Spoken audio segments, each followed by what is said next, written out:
everyone, Ashley here. So this video is going to just be a quick breakdown of my preferences in ToonBoom Harmony. That way your Harmony is set up the same way as mine. So if anything's operating a little bit differently between your default ToonBoom and mine during a tutorial, you can figure out exactly what's going on here. Some of them are just personal preferences, but some of them will be really helpful in navigating ToonBoom. So first thing we're going to do is we're going to go up to Edit, Preferences, and we're going to start in the General tab.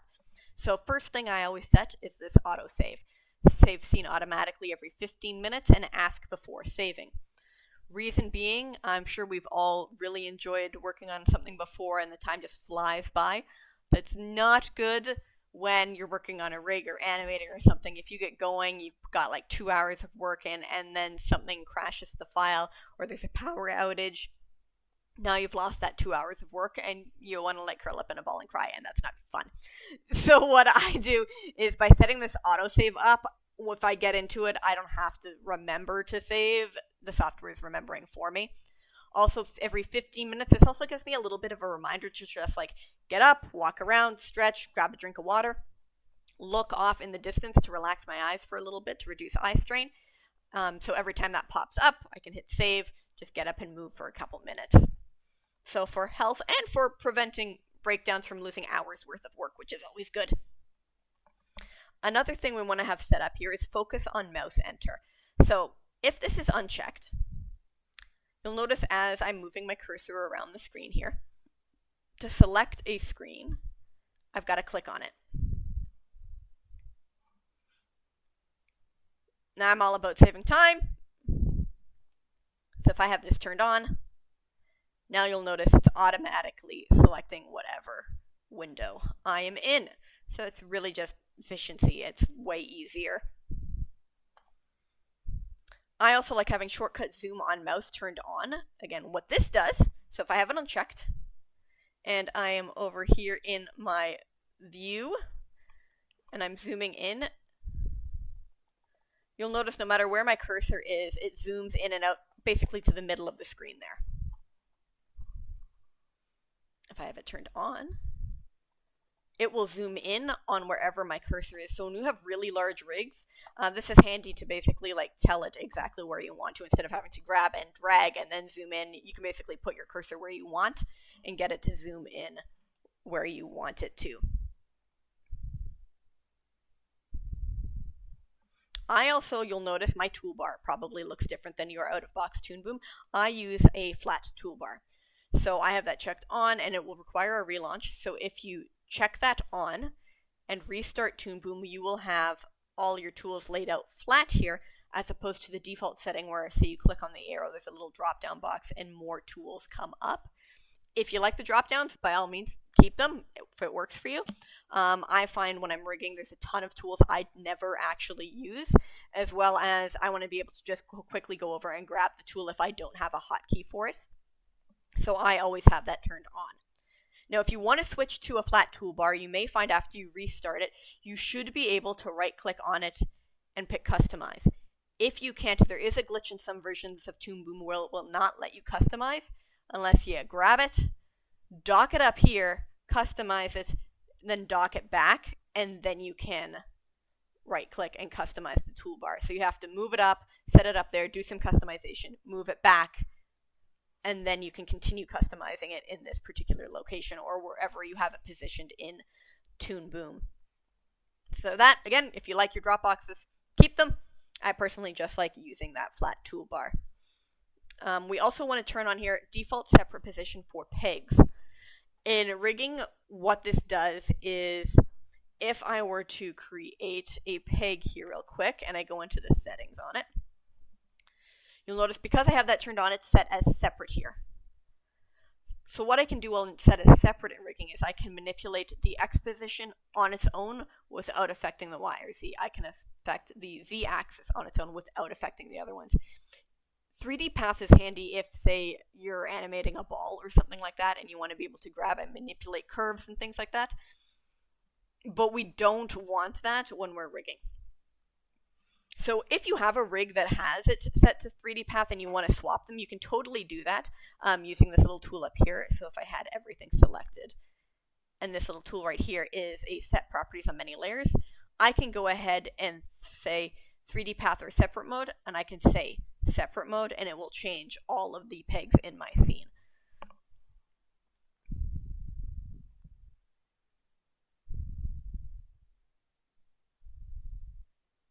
So that is the separate position for pegs there. I also like to work in stop motion keyframes. If you have that turned off, say you go ahead and do something on frame 2 and then you go down to frame 4 and move something and you have the auto animate turned on, it's going to create a keyframe for you there and it's going to tween between the two. I don't want that. I want to basically create a bunch of stop motion keyframes, and then when I'm ready, I want to be able to tell ToonBoom, I want you to just tween from here to here or from point A to point B. And then I'm still probably going to go in and tweak it anyways, because as helpful as it is, ToonBoom's not ridiculously smart and sometimes it tweaks things in a really weird way. So I always have this checked on because I always want to make stop motion keyframes. You can change that after the fact, like there's a little toggle or a setting you can change, but I just like having it basically set to always do that. We also want a default pass-through composite. So what that does is it will automatically create, when we create composites, ones that look like this, little trapezoids. The other option is bitmaps. So you'll notice it's square. What this is doing is, when it is in this mode, it is basically looking at all the drawings connected to it. Whatever is furthest to the left in it. So say I had a couple other drawings here.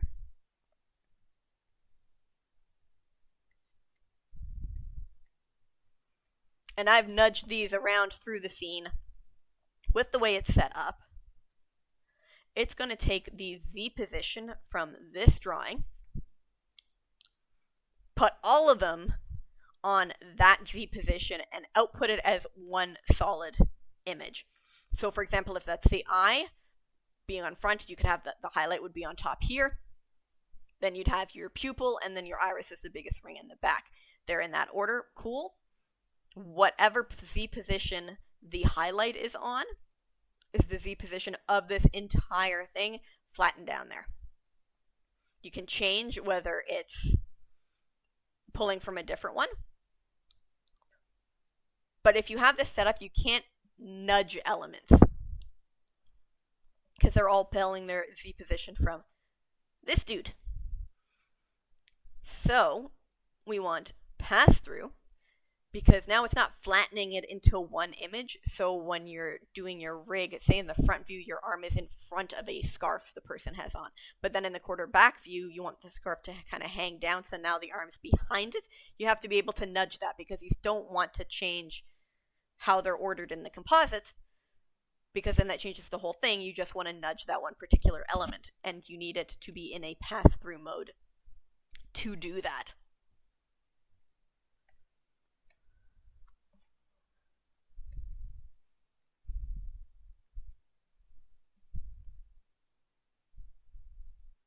So default pass-through composite, that's the other thing we'll keep turned on there.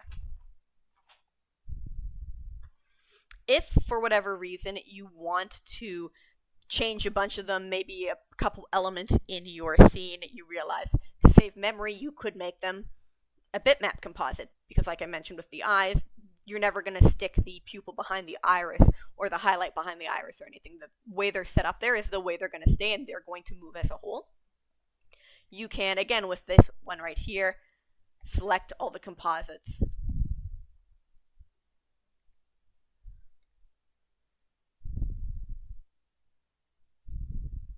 And you can change them to bitmaps or pass-throughs.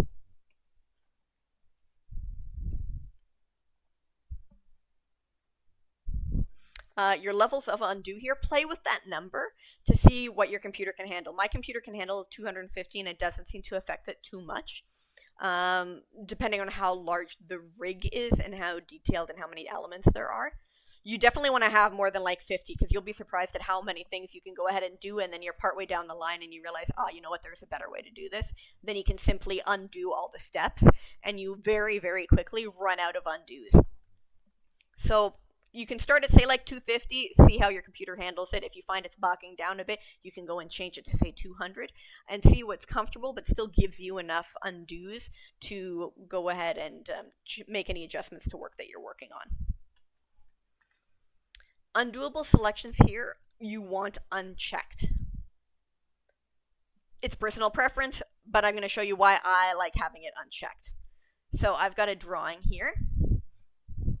And by default, you guys may not have a peg on that. So if I hold the drawing and I hit Control P, I got a peg on that. And I'm going to go ahead and hit Control R, make another drawing. Now he's connected to that. I'm going to Control P to give him a peg too. And now this one's in front. So I'm just going to go ahead here and make a big fat circle for drawing 1. And then this drawing that's behind it, I'm going to go ahead and make a box, but you're not going to be able to see the box, and I'll show you why. So say you've got your rig in profile view, and you want to grab the back arm. Right now with undoable selections unchecked, if I go ahead and I grab that circle, I move it, and I grab my square, and I hit undo. That snaps back, but my element is still selected. So that can be really handy. If I go up to preferences here, and I select that, part of the undo steps now become what you're selecting. So if I grab this, move it, hit select, if I hit undo, because I moved it and then selected it, it's going to first undo my selection and then move it back. So undo selection, move it back, and now this guy's selected again. So your selections get put in the order of steps to undo. And so I personally like having that turned off just for that particular reason there. Your initial animation mode, stop motion keyframes there. We did that one. Camera.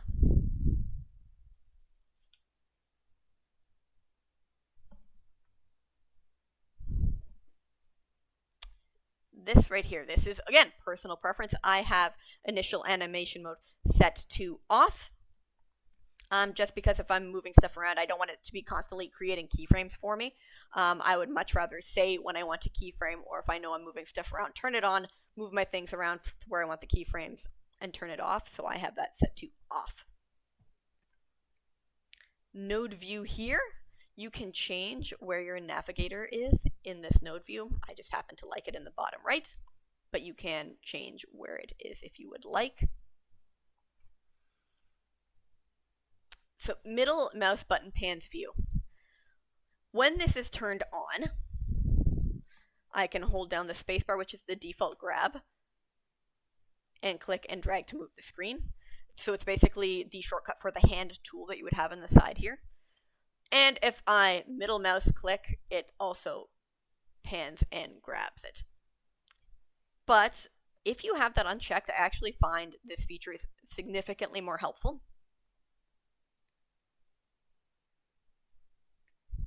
When it's unchecked, now what will happen, so say I have these selected and I want to move them. Normally what you have to do is basically get in really close, make sure your cursor is directly over one of these nodes to grab it and move it. Because if I just barely miss them, it unchecks it. So it makes it really difficult to move large groups. With that feature unchecked, now my middle mouse button, doesn't matter where my cursor is in the node view, grabs and moves that entire set. So I prefer having that feature than being able to pan, because I can do that with the spacebar. So that there I have unchecked. In exposure sheets, those of you that are classically trained know what an exposure sheet is. Those of you that don't, I'm going to go ahead. Okay. Your exposure sheet here is basically a breakdown of your timing. So each line here represents a frame, and then listed in here would be the drawing, the spacing, and the timing. So if you're doing 24 frames per second, you know, I'll make this a little bit bigger here. that's a second of animation. And if you're having something basically start out really fast and then slow down, you might have your drawing one here, another drawing here, here, and here. And that's how you check your timing or plan out your timing. When I started training in animation, we had physical exposure sheets, and before we even put our hands on pencil and animation paper, you would sit there, basically act it out, get some references, figure it out, and you would roughly time out your animation using this. And you eventually got the hang of being able to look at these arches and exposure sheets and understand the timing that was happening there. You do sometimes use these, but they'll have a ton of information in it, so I personally exclude some information. Like, I don't care about the sound column unless I'm doing a lip sync or something like that, where you need to see where there's a pop in the audio. I don't really care for the annotation columns unless I know I'm getting something back and there's going to be annotations in it. I just want to see the drawing column. I leave the function column on because sometimes my rigs will use functions, but if you're just starting out, you can totally turn that off because that's an extra column you're not going to need. I don't need the 3D path column because we're not using 3D paths. And then I have show selection and center on current frame for that there. I also have unchecked use current frame as drawing name. If you're digitally animating, you may actually want this turned on, because when that's turned on, what happens is, say you're doing a drawing on frame 5. You're animating a bouncing ball. You've got frame 1, you've got it up top, and then you're going to have it hit the ground on, say, frame 6 or whatever, and you're going to go draw that. So you're going to go to frame 6, draw it. Now that drawing is actually, if that's turned on, is actually numbered 6. In rigging, I don't want that. I want everything named sequentially. Because if I'm working on, say, the quarter back view, which will be frame 4, and I go and draw a hand, I don't want that hand to be numbered 4. I want the drawings to be numbered 1, 2, 3, 4, 5, 6, 7, according that way. Even though I'm going to be renaming them, it just makes more sense to say, if I'm going to be drawing out a bunch of profile hands, that they are numbered according to the time that I drew them.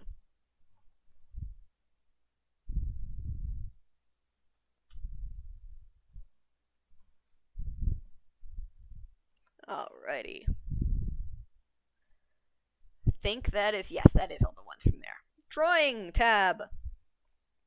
Brush size cursor, this is personal preference, but I really like it. So if it is unchecked, and I go and grab my brush, we're going to go back to my note view here. I'm just going to get rid of those. And say I want to draw. You'll see I've just got crosshairs here. So I can't really see how big my brush is going to be. If I have that turned on,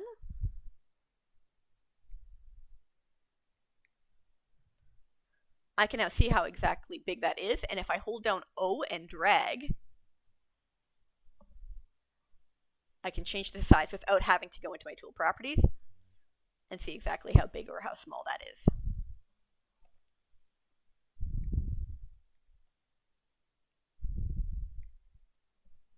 So brush size cursor on. Another one you can turn on if you want. So default multi-wheel color picker. I have it turned off. What that means is if I come down here, double click on a color, this is my default view for picking colors. If I have that checked, I can make it automatically come up with this view. 9 times out of 10, I am strictly just eyedropping colors off of concept art. So I literally just have this view here, and then if I really need to adjust the colors for whatever reason, then I'll pull that up myself. But I prefer having that particular window set up there. And that should be it for our drawing. Yep, so we're going to go ahead to our timeline view now. One thing you really want to check is reduce indentation. So you notice mine is checked. What that affects is how far over the next thing is named here. So right now, well, especially with me having that turned on, they're kind of nice and neatly tucked.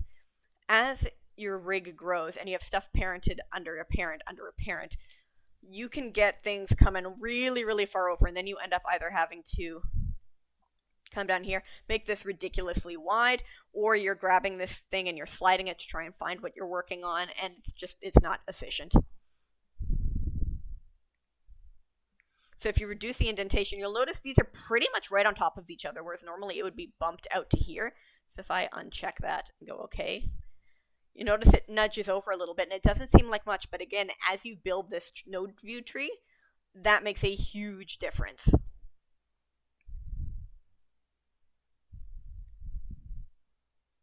So we're going to go ahead and reduce the indentation on that. This feature here I have turned on, override exposures and keyframes during drag and drop. So what that does is, to my brain, it makes more sense for it to work this way. So say I had a drawing here. I'm just going to zoom in here so we can get a better view. And then I've got another drawing here, another drawing here.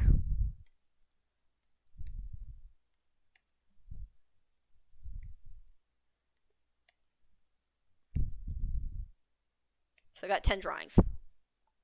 Now say I want to move this one over to here. If I click and drag that, you'll notice, boop,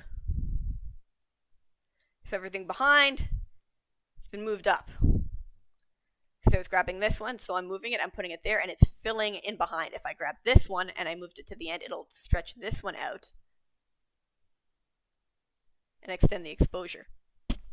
That, to me, is how I would expect things to work like that. Override exposure and keyframes, if I turn that off, say I grab frame, this one right here, and I click and move it over here, it leaves these other ones that I've jumped over. So if you want it to work that way, by all means, keep that unchecked.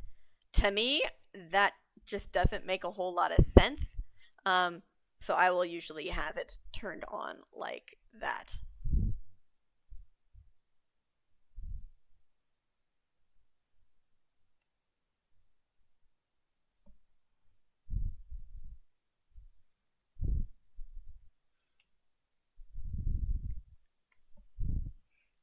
And that is it for timeline. So we're going to jump over these two because I don't mess with these. We're going to go to the OpenGL. And what your OpenGL is this view right here, what you're looking at in your camera view.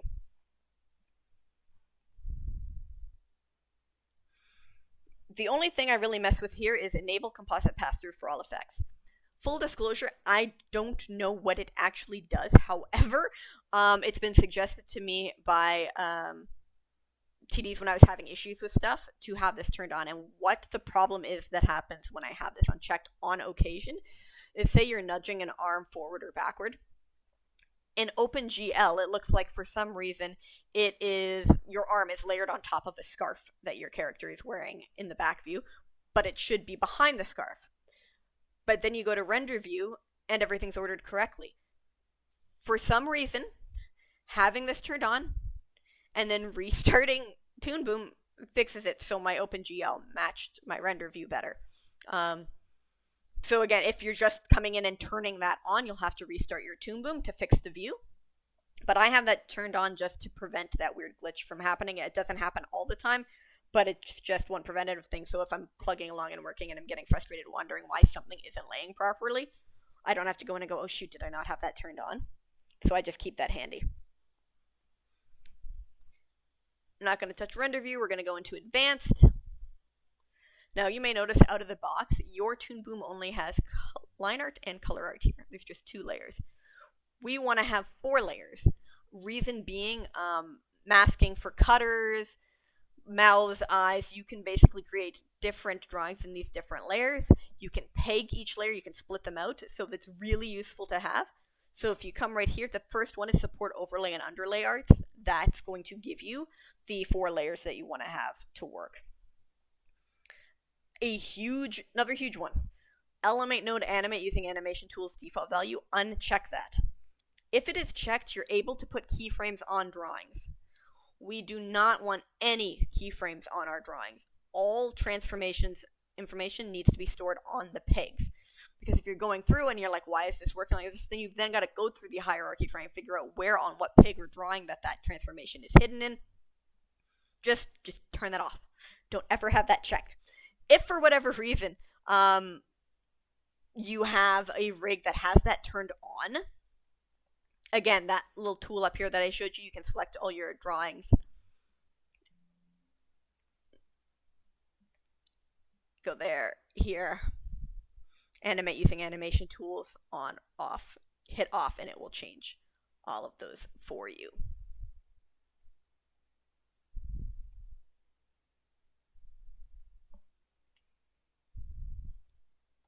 Follow node view parenting for node navigation. I have always had checked. It was suggested to me at one of the studios I worked at. What that does is when you are using B or Shift B, so say you're animating and you've clicked on the hand, now you want to move up the hierarchy to the upper arm, you're hitting B and Shift B to move up and down. By default, that shifting is going up and through whatever the hierarchy is in your timeline here. If you have it checked on, it goes through whatever the hierarchy in your node view is. So it doesn't really affect the rig that you're working on, because say you have it set to this way, so when you're going through the hierarchy it works one way, and then for some reason it's different in your timeline view and the animator has that turned off, it's just going to change the order things are selected in. I've always, just out of advice, kept that checked on. And that is the preferences I have set up. So if you want to have it set up exactly the same way, so everything's operating the exact same way as mine when you're going with the tutorials, by all means, go ahead. Or maybe you're looking at it and going, you know what, I really want that multi-wheel color picker that was down here. You really like having this view, go for it. You're going to have another video I'm going to be posting too, that's my shortcuts. Because again, I like being as quick as I can, and shortcuts just really help save on time. So once you've got your ToonBoom set up, if you want to also see what preferences I have set for my shortcuts, that's going to be the next video. So hop on over. I'll put a link in the description to it once it's up, and check it out and see if you want to have the same shortcut set up as me. In tutorial videos, I will still be telling you what tool I'm using, so you can go ahead and grab it from the side or use the shortcuts, whichever works best for you. Thanks for watching, guys, and see you later.